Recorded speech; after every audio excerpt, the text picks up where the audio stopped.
adaptasi karena selalu begitu. Kalau teknologi itu pasti ada sisi positif, ada sisi negatif.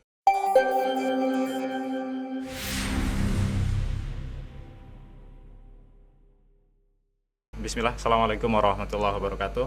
Waalaikumsalam warahmatullahi wabarakatuh. Alhamdulillahirrahmanirrahim. Wassalatu wassalamu ala asrofil anbiya'i wal mursalin wa ala alihi wa sahbihi ajma'in. Alhamdulillah, pada kesempatan kali ini kita dapat melangsungkan kembali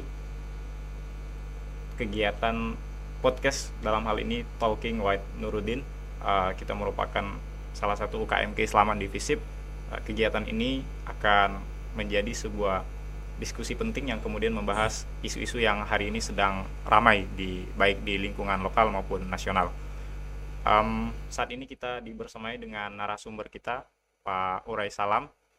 Terima kasih banyak Bapak telah berpartisipasi dalam diskusi kami. Ya. Beliau merupakan akademisi FKIP Untan, juga sekaligus Wakil Dekan 1 FKIP Untan. Nah, adapun untuk kegiatan diskusi kita pada kesempatan kali ini, kita akan membicarakan suatu fenomena yang hari ini sedang ramai, yaitu berkaitan dengan artificial intelligence ataupun AI, yang kemudian pada saat ini juga masuk ke dalam lingkungan kampus. Nah, artinya memang hal ini sangat berkaitan sekali dengan dunia pendidikan, khususnya pendidikan tinggi. Dan kami sebagai mahasiswa tentu akan sangat terdampak dengan hadirnya AI, begitu. Nah, kalau kami melihat data pengguna terbesar ya kalau di negara, ternyata Indonesia itu masuk urutan ketiga pengguna terbesarnya.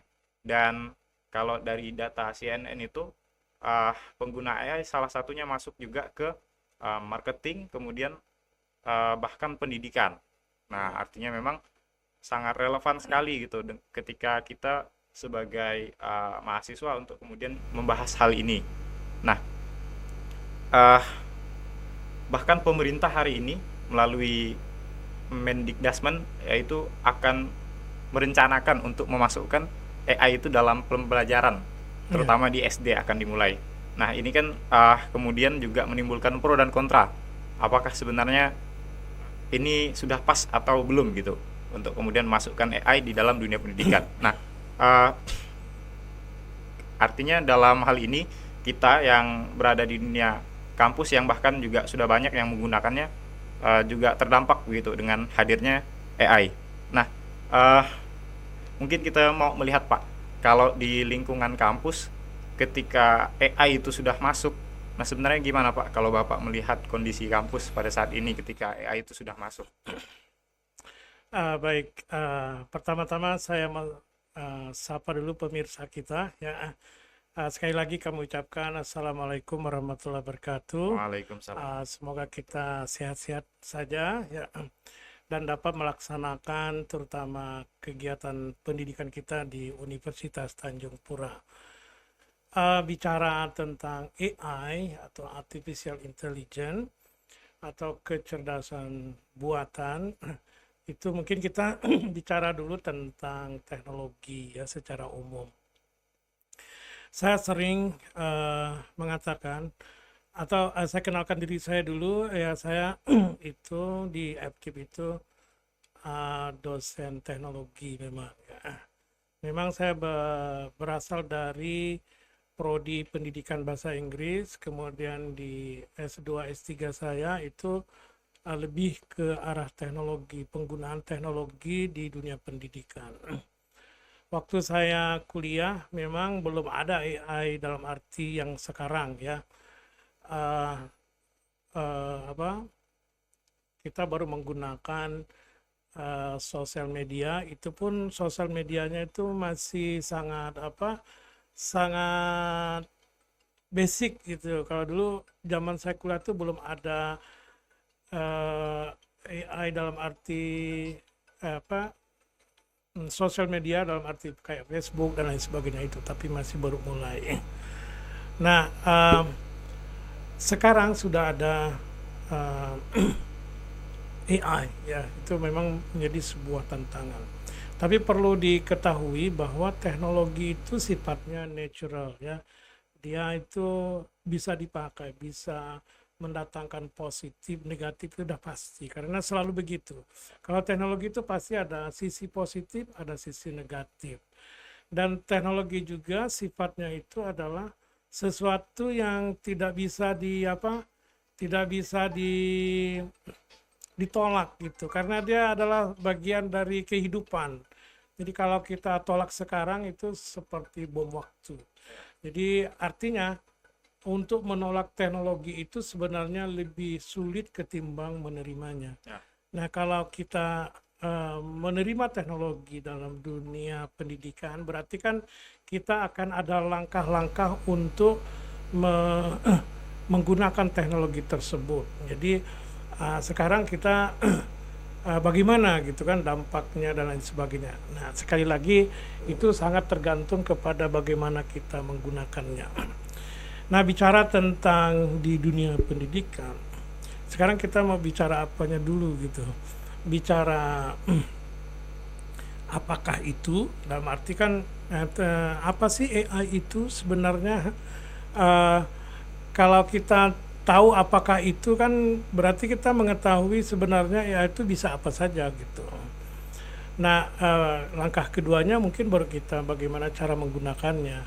Nah, ketika menggunakannya barulah kita bicara tentang dampaknya, mungkin positif negatifnya. Nah, kalau AI itu memang sebenarnya AI itu muncul atau dibuat oleh manusia itu munculnya itu sudah cukup lama. Jadi sekitar tahun 60-an tuh sudah ada AI gitu. Jadi AI itu adalah seperti komputer lah. Pokoknya komputer sudah cukup lama kan. Ya. Nah, di dunia pendidikan mungkin itu AI baru muncul sekitar tahun 2000-an. Misalkan kita ambil contoh AI paling sederhana tetapi yang sudah sering kita gunakan itu adalah Google Translate ya. Ya.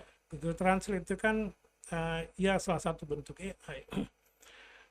Kita masukkan bahasa Indonesia, misalkan yang keluar bahasa Inggris kan Ya. gitu. Cara kerja Google Translate itu tidak sepenuhnya word by word translation, bukan kata dengan kata terjemahannya itu kan, tapi ada juga pengembangan. Nah, itu udah hampir disebut dengan generatif. Kalau sekarang itu kan kayak ChatGPT itu generatif. Ya. Jadi Google Translate itu muncul pertama kali tahun 2006 kalau tidak salah. Jadi sudah cukup lama ya, sekitar berapa? 17 tahun, sekitar begitu, 18 tahun sekarang. Kemudian ada aplikasi-aplikasi lain lagi, misalkan seperti Siri yang punya Apple punya Siri. Siri itu aplikasi kayak kalau kita punya Google Assistant di mobile, kita bisa ngomong dengan aplikasi, misalkan tolong set alarm saya jam sekian gitu, maka Siri itu langsung melakukan apa yang kita minta walaupun dengan cara ngomong langsung begitu. Nah, itu salah satu bentuk AI ya, ya di mana manusia bisa berkomunikasi dan mendapat respon yang akurat dari mesin ya dalam hal komputer. Oke.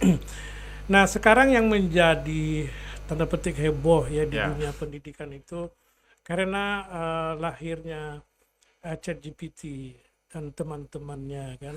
Di akhir tahun 2022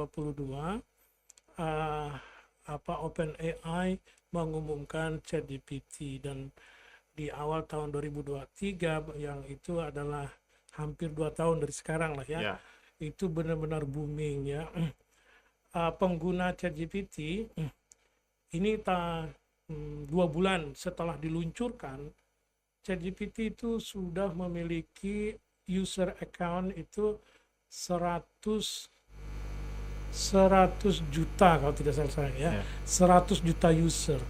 Jadi dalam waktu hanya 2 bulan saja ChatGPT itu sudah punya pengguna 200 juta. Nah, 100 juta. Nah, sementara kalau misalkan Google Translate itu memerlukan berapa tahun dia untuk mencapai 100 juta pengguna ya. Kalau tidak salah itu 79 tahun, 79 bulan. Itu berapa tahun tuh? 79 bulan. Kurang 5 tahun lebih lah. Nah, sekitar 5 tahun baru dapat 100 juta akun ya atau pengguna. Nah, kalau ChatGPT itu hanya dalam waktu 2 bulan. Jadi penggunaannya memang sangat luas sekali dan cepat. Ya. Nah, seperti Bang Kupron tadi katakan, Indonesia salah satu negara pengguna terbanyak dari ChatGPT ataupun AI. Ya.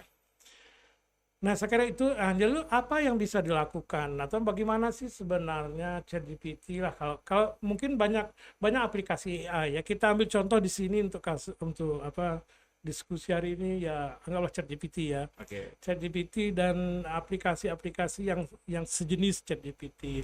Karena itu yang biasanya sering dipakai oleh mahasiswa atau siswa. Oke, nah sebenarnya bagaimana sih ChatGPT itu bisa gitu ya, menolong kita. Nah, tadi itu memang ChatGPT itu dilengkapi dengan berbagai kemampuan. Kemampuan paling basic kalau saya pahami itu adalah kemampuan ChatGPT untuk merespon dengan bahasa manusia. Jadi dengan emulate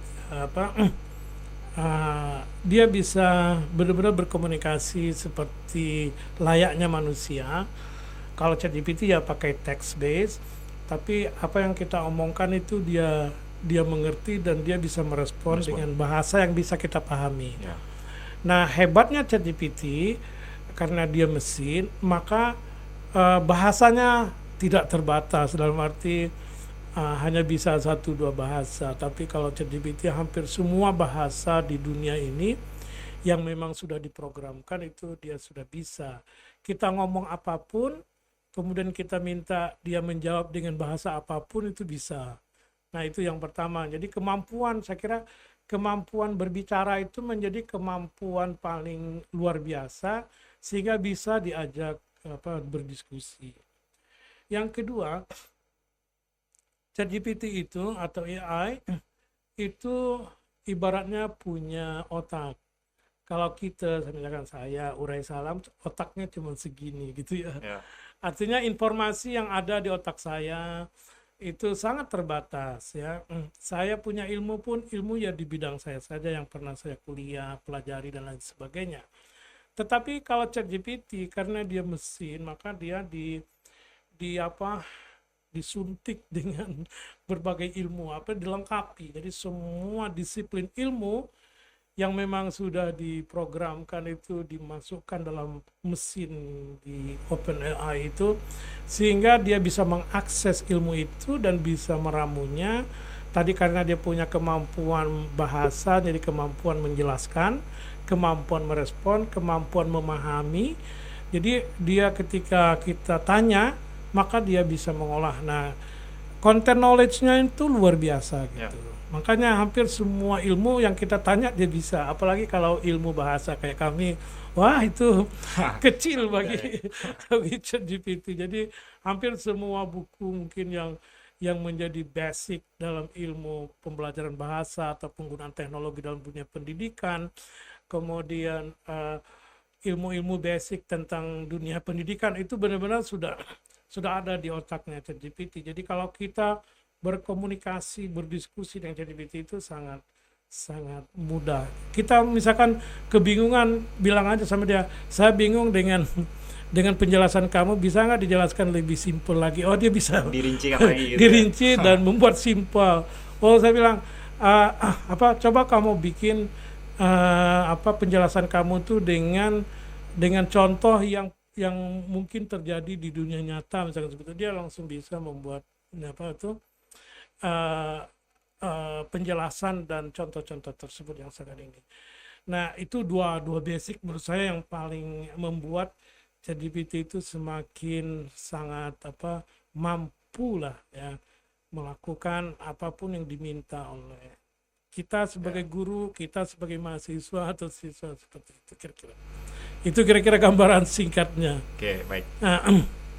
Kalau dari beberapa pemaparan Bapak tadi kan kita memang melihat banyak kemudahan gitu yang kemudian dirasakan dengan kehadiran misalnya tadi salah satunya adalah ChatGPT. Nah, cuman kan kalau kita mengembalikan nih Pak ke dunia pendidikan tinggi, mahasiswa gitu. Uh, Kita kan memang diharapkan ya ketika sudah berada di perguruan tinggi semakin meningkatkan kemampuan berpikirnya. Nah, dengan kehadiran ChatGPT tadi, apakah kemudian ini akan bagaimana gitu dampaknya terhadap kemampuan berpikirnya seorang mahasiswa gitu. Nah, apakah dia akan lebih banyak memberikan dampak positifnya atau malah sebaliknya begitu, Pak? Oke, very good question. Begini, kalau saya ya, karena saya orang teknologi, saya bisa berargumen ya bahwa ya sama saja maksudnya. Kalau mahasiswa malas ya tetap malas ya. Dia mau pakai teknologi ke tidak ke, dia tetap tidak mau berpikir gitu. Ya. Jadi artinya dalam hal ini teknologi tidak bisa jadi kambing hitam yang bisa disalahkan untuk menghambat perkembangan berpikir. Karena saya pengguna dan boleh katakan very intensive user ya, pengguna yang benar-benar menggunakan itu dalam pekerjaan saya.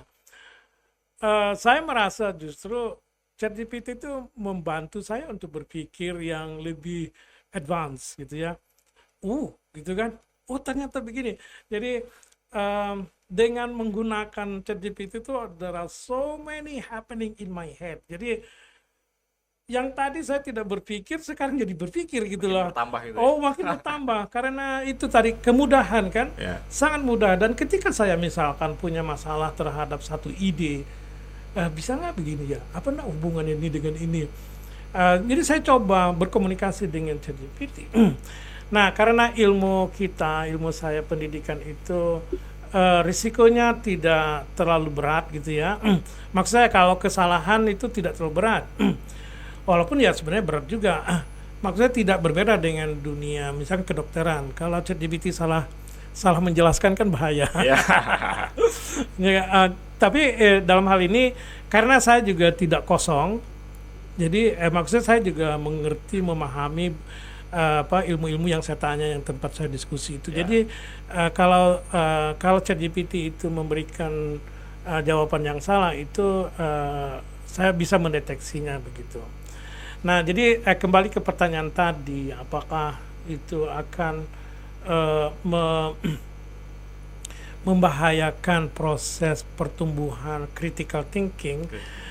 Itu memang menjadi isu global ya. Ketika saya pernah menghadiri diskusi global ya, begitu ChatGPT di launching di awal tahun 2023, saya mengikuti diskusi internasional tentang pengguna ChatGPT, tapi rata-rata sih memang para yang hadir itu para dosen di Amerika.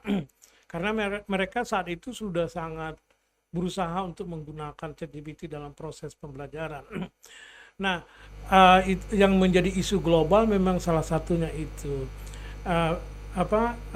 ChatGPT itu sangat memudahkan pekerjaan mahasiswa yang tadinya harus turun ke perpustakaan atau kalau sebelumnya harus search di Google Search Engine atau Google Scholar, sekarang cukup dengan ChatGPT dia sudah bisa bahkan tidak hanya kalau Google Scholar kan cuman nunjukkan di sini loh artikelnya terbit di sini dan sebagainya gitu kan. Kalau ChatGPT kan langsung isinya apa gitu kan, poinnya apa dalam artikel itu. Jadi memang satu sisi sebenarnya itu sangat memudahkan. Nah, orang berpikir dengan memudahkan itu mahasiswa jadi malas kan gitu. Rutenya itu kan gitu. Karena mudah jadi malas mau begini, malas mau begitu. Gampang aja, tanya aja ChatGPT begini begitu selesai kan begitu. Nah, berarti ini kan sebenarnya ada hal yang salah. Kalau saya begini, kalau saya mengajar, saya selalu mengencourage, berusaha menyampaikan ke mahasiswa, kalian harus pakai ChatGPT. Gitu. Jadi saya tidak menahan-nahan mahasiswa. Jangan pakai ChatGPT, tidak bisa. Kalau saya justru kalian harus pakai ChatGPT, gitu. Tapi saya ajarin bagaimana menggunakan ChatGPT itu supaya tidak thread tadi itu tidak membahayakan perkembangan berpikir, gitu. Ya. Tapi justru membantu mahasiswa berpikir. Kalau logika saya begini. Kalau kita punya alat yang canggih, kita punya alat yang sangat memudahkan pekerjaan kita, berarti kan kita harusnya bekerja jauh lebih cepat, jauh lebih kualitasnya jauh lebih bagus, gitu kan? Karena kita punya alat. Ya. Nah, ketimbang kita bekerja sendiri, sibuk sendiri dan lain sebagainya, sehingga waktu kita habis untuk itu, dengan adanya alat kita semakin memudahkan kita, dan oleh karena itu harusnya berpikir lebih banyak waktu untuk berpikir, ya kan? Kita kontemplasi, memikirkan ide-ide itu, dan wow, kalau saya benar-benar wow, pokoknya wow lah pokoknya. Jadi saya sangat suka dengan ChatGPT, dan saya merasa benar-benar mengembangkan pemikiran saya gitu. Oke, baik. Ya. Cuman begini Pak, kan kayak saya pun di lingkungan kami mahasiswa itu juga sering lah menggunakan hal itu, tapi dalam prosesnya itu memang seakan-akan ini nih lebih mudah nih, dan tidak ada tuh lanjut proses berpikir selanjutnya, kayak misalnya yang didapat dari ChatGPT kan poinnya ABCD dan sebagainya. Memang selanjutnya tidak ada pengulasan lagi dari teman-teman mahasiswa gitu. Udahlah cukuplah ini. Kayak gitu. Gimana kira-kira jadinya Pak kalau mahasiswa lah? Ya itu kita itu kalau saya begini ya, ketika gurunya tidak tahu menggunakan ChatGPT, itu salah satu dampaknya adalah tadi ya, mengurangi ini membahayakan academic integrity. Tapi kalau gurunya itu tahu persis, ini pasti ChatGPT, ini bukan, itu pasti kita justru mengcultivate menggali kemampuan ya, fitur-fitur apa saja yang bisa dilakukan oleh ChatGPT. Misalkan tadi saya barusan ngasih tugas ke mahasiswa, saya bilang bikinkan saya satu instruksi, karena mahasiswanya adalah calon guru kan. Ya. Saya bilang Anda adalah guru. Sekarang saya minta Anda membuat sebuah instruksi, yang instruksi itu ditujukan kepada siswa. Siswa diminta melakukan sesuatu, tentunya karena saya mengajar bahasa Inggris, jadi sesuatu itu adalah belajar bahasa Inggris, tetapi anak itu harus menggunakan ChatGPT. Saya bilang ada keunikan yang saya minta, yaitu instruksi itu harus menekankan bahwa proses itu terjadinya bukan di ChatGPT, tetapi pada anak itu sendiri. Karena kalau kita belajar, kalau yang berproses itu adalah teknologi, maka yang pintar teknologi, kan gitu, bukan manusianya. Jadi kalau kita belajar itu selalu digantikan oleh teknologi, maka kita sebenarnya semakin tidak belajar. Nah, kalau misalkan kita search, misalkan contoh instruksi ya, buatlah esai gitu kan, topiknya ini tentang ini, tetapi jangan melakukan ini, kelemahan kita kasihlah ide-ide utamanya ya, kita kasih ke ChatGPT, ya selesai. Yang nulis itu ChatGPT, bukan mahasiswa gitu kan. Padahal kan bukan itu harusnya. Harusnya mahasiswa itu punya ide dan dia minta tolong ChatGPT, bagaimana hal ini gitu kan, minta ide yang lain dan sebagainya, tapi yang menulis tetap kita, yang ngatur flow of ideas tetap kita. Nah, jangan dikasihin ke mesin. Nah, ketika mesin itu melakukannya, itu harusnya gurunya mendeteksi, ini pasti ide ChatGPT, bukan ide kamu kan gitu. Jadi maksud saya antara guru dengan siswa itu pengguna dua-duanya. Jangan di antara ini bukan pengguna. Sehingga kita tidak mengerti. Akhirnya kita taunya wah ini hebat benar nih mahasiswa saya gitu kan, bisa melakukan ini dan itu, padahal yang ChatGPT ya. benar ChatGPT atau AI. Oh sekarang kan yang semilar atau yang sejenis ChatGPT itu banyak sekali dengan kemampuan yang unik dan berbeda-beda, tetapi kurang lebih sama. Itu memang kalau kita tidak paham, kalau saya sebagai guru tidak menekuni atau tidak menggunakan itu, bahkan anti itu, maka ya kita akan kena tipu gitu kira-kira. Oke. Siap. Jadi sekali lagi academic integrity atau kejujuran akademik memang menjadi sebuah tantangan kalau menurut saya, bukan masalah, tantangan, karena dimanapun orang bisa cheating ya, bisa, maksud saya mahasiswa kalau mau cheating ya cheating, tidak harus dengan ada ChatGPT kan. Ya kalau dulu ketika adanya Google juga orang khawatir ini terlalu nanti bisa begini begitu. Nah sekarang kemampuan teknologi AI juga semakin berkembang dan semakin maju, kita mau menyalahkan teknologi lagi gitu kan. Oke. Itu sebuah attitude yang menurut saya tidak terlalu membantu untuk kita bisa memanfaatkan teknologi yang pada dasarnya teknologi itu tidak bisa kita tolak sebenarnya, tapi kita kendalikan. Oke. Seperti itu kira-kira. Oke, baik. Ah, Gini Pak, tadi kan kalau terkait dengan teknologi, walaupun kita menolak, dia kan akan terus berkembang begitu ya. iya betul. Tinggal bagaimana tadi kalau Bapak menyampaikan itu kita mengendalikannya. Nah, termasuklah dengan berkaitan dengan ChatGPT. Nah, cuman hari Ya. ini nih Pak, tadi lah berkaitan misalnya, memang terdapat nih, ada dosen yang dia memang, maaf kata lah ya, tidak menggunakan, memang tidak ketahuan tuh. Ya. Nah, disitulah yang kemudian membuat mahasiswa nih terus menerus ya, Ya. mudah nih gitu. Ya. Nah, kalau seandainya lah Pak, seandainya memang anggaplah mahasiswa ini dia tidak bisa lah mengharapkan adanya pendampingan terus dari dosen, ataupun dosen ini mengingatkan ini tidak bisa nih pakai ChatGPT. Secara mandiri itu gimana kita sebagai mahasiswa untuk menyikapinya lah Pak? Eh, pertama yang harus dibangun itu attitude pertama dulu. Kalau kita awal saja sudah niatnya nyiting ya apa menipu ya, tetap dalam mindset kita itu ingin menipu. Oke.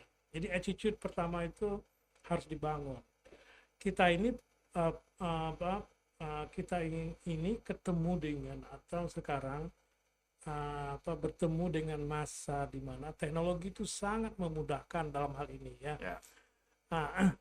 Jadi oleh karena itu kalau saya ini saya akan sangat ingin mempelajarinya, gitu Oke. kan, to empower me, benar-benar supaya saya itu lebih berkembang lagi, gitu kan, memudahkan hidup saya, pekerjaan saya, ya kan. Tetapi di saat yang sama saya tidak breaking the law ya, tidak merusak ya integritas itu tadi, ya kan. Nah, jadi kalau integritas academic integrity, kejujuran akademis itu menurut saya adalah sebuah attitude ya, yang tidak mesti dengan bantuan teknologi ya. Oke. Karena sekarang kan godaannya itu kan karena ChatGPT sangat mudah gitu Ya. kan, sangat mudah melakukan itu. Nah, kalau kita memang dah niatnya begitu, memang semakin berkembanglah itu.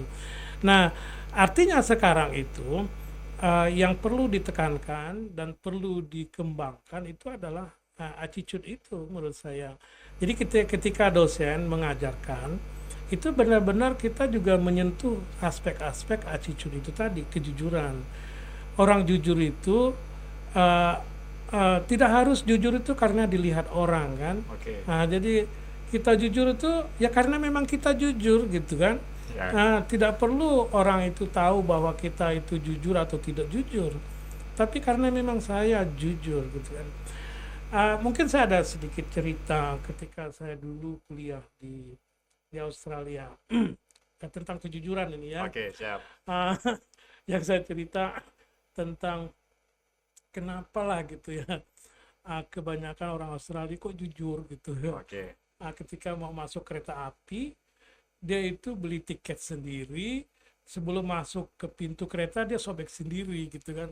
Di situ tidak ada penunggunya dan tidak ada CCTV dan sebagainya. Nah, sebagian besar orang bisa melakukan itu, Nah itu kan sebagai kalau mau nipu sangat subur loh situ. Karena kita masuk kereta yang harusnya bayar $2, tapi kita bisa masuk kereta tanpa harus bayar gitu loh. Karena nggak ada yang mengawasi tadi Tidak ya. ada yang mengawasi Oke. kita. Nah, maksud saya kasus-kasus begitu di dunia kehidupan kan banyak gitu. Jadi makanya saya sangat optimis bahwa teknologi AI itu sebenarnya tidak mengancam kejujuran akademis kalau kita itu mengembangkan karakter kejujuran dan lain sebagainya itu tadi. Jadi kita tidak terganggu, tidak tertantang untuk melakukan keburukan karena kita memiliki kemudahan dalam hidup. Oke. Jadi itu menurut saya yang mungkin harus ditanamkan juga kepada mahasiswa. Oke, kalau saya setiap kali ngomong, setiap kali memulai perkuliahan dan apalagi memberi tugas, saya bilang kalau Anda ingin enak sekarang, maka siap-siaplah Anda berjuang nanti kalau sudah tua gitu kan. Kalau ada teknologi di hadapan Anda, harusnya Anda itu yang harusnya bisa 1 menjadi 1,5 karena ada teknologi gitu ya. Jangan menjadi Anda 1 tapi jadi minus. Menjadi tinggal setengah gara-gara ada teknologi gitu kan. Oke. Nah, dan itu saya bilang gitu, yang milih itu Anda, bukan saya. Anda yang milih begitu. Nah, camkan itu. Jadi ChatGPT memang menakutkan sekali lagi kalau kita itu mindsetnya begitu tadi. Memang mahasiswa menjadi hidupnya semakin mudah, tidak harus berpikir itu betul ya. Ya. Tetapi kita tidak bisa menyalahkan teknologi gara-gara itu. Gitu. Begitu kira-kira. Oke, baik. Gini Pak, tadi saya sempat membaca ya salah satu tanggapan juga berkaitan dengan perkembangan AI gitu ya, dari seorang guru besar di ITB. Beliau menyampaikan bahwa tantangan manusia hari ini adalah salah satunya untuk mempertahankan nilai-nilai kemanusiaan, baik itu moral misalnya begitu kan. Dan tadi Bapak juga ada menyinggung tentang karakter begitu Pak. Iya. Nah, apakah kemudian bentuk pendidikan karakter itu dapat mengimbangi nih yang tadi misalnya ya anggaplah ketika hadirnya ChatGPT yang selalu memudahkan kita, kemudian ya kalau terlalu larut itu kan juga berbahaya. Iya. Nah, apakah dengan pendidikan karakter ini tadi itu akan menyeimbangi dan kemudian bagaimana nih kita memacu karakter diri kita nih? Kalau menurut saya pendidikan itu adalah pendidikan membangun karakter. Jadi tidak harus dipisahkan antara proses-proses yang lain. Karena namanya mendidik ya membangun karakter, membangun seseorang ya, membangun generasi sebenarnya. Dan memang yang namanya membangun generasi itu butuh efforts ya, butuh usaha yang jauh lebih sulit ketimbang membangun infrastruktur ya.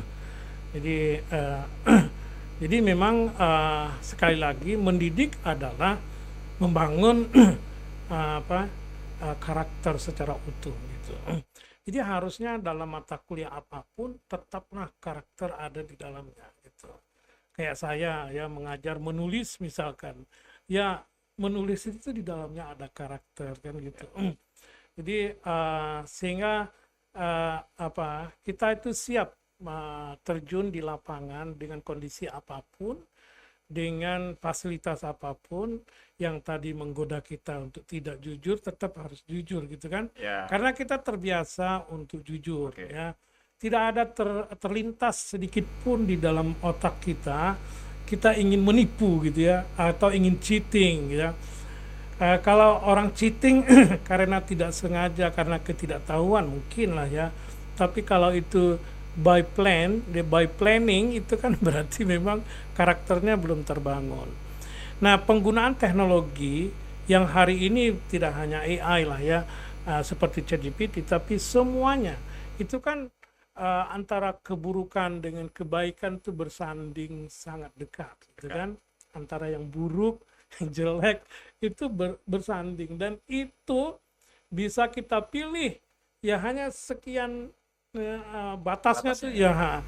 Coba bayangkan kalau kita itu menggunakan teknologi ya menggunakan teknologi tanpa good karakter, tanpa strong karakter, kita habis itu dinina-bubukkan teknologi yang itulah yang sebenarnya nanti satu saat human race yang kata para komentator saya nyebutnya yang memang bagus juga, mereka mengatakan satu saat bahwa manusia itu akan di-replace, tergantikan oleh teknologi. Karena apa? Karena memang karakter kita tidak terbangun sehingga kita tidak bisa diandalkan nanti. Nah, seperti itu. Jadi terlepas dari tadi ya, terlepas dari bagaimana AI itu sekarang sangat memudahkan kita, sangat juga berarti memungkinkan cheating itu terjadi. Itu sebenarnya bisa diselesaikan dengan apabila kita memiliki karakter yang kuat gitu, sehingga teknologi itu benar-benar bisa membuat kita memudahkan lah intinya. Jadi kalau kita sehari bisa mengerjakan 2, dengan teknologi kita bisa menyelesaikan 4 misalkan seperti itu kan. Nah, harusnya kan begitu. Jadi pemikiran kita semakin berkembang karena kita dibantu oleh asisten kita yang sangat loyal 24 hours 7 days ya. Jadi kemudian sangat powerful, memahami banyak hal, bantu kita dan sebagainya, itu kan sangat mudah. Nah, sekarang misalkan kalau saya ingin menghubungi seseorang di luar negeri ya, saya tidak perlu lagi lama-lama mikirkannya kan. Saya cuma bilang tolong hubungi, saya ingin menghubungi si A, saya tulis namanya, dia siapa, kemudian saya ingin bicara ini, saya serahkan ke ChatGPT, langsung dia bikin kan surat gitu kan, seperti itu. Tinggal saya revisi saya lihat lagi, saya review, oh sudah oke, langsung saya ini kan. Nah, pekerjaan-pekerjaan kayak gitu kan maksud saya kita sangat membutuhkannya ya, dan ChatGPT memang jauh lebih bagus menulisnya ketimbang kita gitu. Kan enak tuh. Jangan dibikin bahwa itu adalah untuk cheating itu tadi ya. Jadi sama dengan kalau kita mengerjakan tugas dari dosen ya, disuruh begini begitu ya, kita memanfaatkan teknologi tetapi merugikan kita. Karena yang terjadi hanya di komputernya kan, di mesinnya. Kita tidak, kan rugi kita. Kita jadi penonton ya. Kita jadi penonton, sementara teknologi semakin, kalau ChatGPT kan dia semakin pintar. Kalau dia semakin banyak disuruh, dia semakin pintar. Kan memang diciptakan seperti itu. Nah, itu maksud saya. Jadi memang harus berproses, jangan anti teknologi, tetapi dengan mindset yang positif untuk itu. Tapi memang mohon maaf nih, dosennya juga harus pakai. Siap. Kalau dosennya nggak ngerti kan ya dikibulin mahasiswa. Itu dia. Artinya kan Pak, kalau misalnya lah ada orang bertanya dan kemudian apakah kemudian bisa kita simpulkan jika orang bertanya seperti ini misalnya, apakah kemudian AI itu menjadi tantangan atau penunjang khususnya bagi kita mahasiswa ataupun ya anggaplah lingkungan kampus ini ya, kemudian kita menyimpulkan bahwa itu bisa jadi penunjang ataupun tantangan tergantung bagaimana kemudian kita mengendalikannya. Gitu ya Pak? Iya. Ya betul sekali. Terus terang dengan kemampuan tadi mungkin saya menjelaskan itu sangat singkat ya. Padahal banyak hal lain yang memang sangat bisa dilakukan oleh ChatGPT. Mungkin di momen sekarang tidak bisa saya jelaskan secara detail, tapi intinya bahwa ChatGPT memang dilengkapi dengan berbagai disiplin ilmu. Nah, hanya ilmu-ilmu tertentu yang sangat riskan yang mungkin tidak dibolehkan kan, seperti kedokteran dan sebagainya. Itu pun kalau untuk misalkan simptom-simptom yang biasa bisa kita bertanya kepada ChatGPT dan solusinya apa tuh mungkin bisa. Nah, sekali lagi bahwa ini nanti kita akan menjadi sebuah generasi yang biasa nanti menggunakan AI, itu udah biasa. Nah, cuman kan siapa nanti yang tergantikan gitu kan, siapa yang menjadi pengguna kan gitu. Nah, itu yang gitu. Nah, supaya menjadi pengguna yang skillful, yang terampil, memang kita harus belajar. Kalau kita tidak bisa menggunakan ChatGPT ataupun AI, ya semakinlah kita orang yang taunya cuma sedikit ya gitu kan. Ya. Akhirnya kita cuma taunya ya suruh gini suruh gitu ya kan. ChatGPT kita suruh ini suruh itu ya kita taunya kan. Padahal kan banyak hal lain yang kita bisa explore kemampuan AI itu, sehingga benar-benar membuat apa eh, pekerjaan kita jauh lebih mudah. Saya ambil contoh yang langsung lah ya, yang saya lakukan. Misalkan begini, saya sedang menulis paper. Nah, tidak mungkin paper itu adalah idenya ChatGPT, tidak mungkin. Kalau kita cuma mau terbit di jurnal tanpa akreditasi itu bisa. Jurnal yang penting ada ISSN-nya gitu ya. Bisa lah itu ya. Tapi kalau kita mau terbit di jurnal Sinta 2 misalnya gitu ya, atau Scopus ya, wah mana bisa kita mau pakai ide-ide ChatGPT, no way ya. Tidak bisa. Nah, saya sedang menulis sekarang. Apa yang saya lakukan adalah memang pertama, bagaimanapun ChatGPT itu sangat bagus yang namanya memproduksi bahasa kan, karena yang saya sampaikan tadi, dengan kemampuan yang dimiliki oleh AI itu bahasanya itu sangat bagus. Tetapi bagi orang native bahasa Inggrisnya tetap tidak bagus.